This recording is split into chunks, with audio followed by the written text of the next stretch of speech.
અત્યારે સવારના 7 વાગ્યા છે, પણ એવું લાગતું નથી, કેમ કે શિયાળો છે ને. અને આ શાંત વાતાવરણમાં મંદિરમાં વાગતી ધૂન પણ સંભળાશે.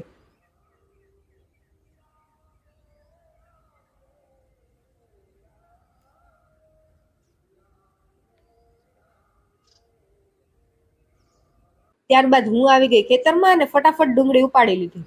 ને આ મગની સિંગુય કાળી ભમ્મર થઈ ગઈ છો. પછી આ ગુલાબી ઠંડીમાં મેં રંગબેરંગી પાપડ તળ્યા. ને આજે એક આ રીંગણા સુધારવાની નવી રીત ગોતી લીધી છે. સવારમાં એક તો મોડું થતું હોય ને ઘડીકમાં શાકેય બને નહીં, એટલે આમ છાલ વિનાના રીંગણાનું શાક બનાવી નાખવું છે. બસ પછી કામાક્ષીબેનને આ એનું બેગ હાથમાં આવ્યું નથી ને દેવને ચડ્યું નથી. આજે ખેતરમાં જેટલો ડુંગળીનો રોપ વધ્યો છે ને એ બધોય ઉપાડવાનું કામ ચાલુ છે.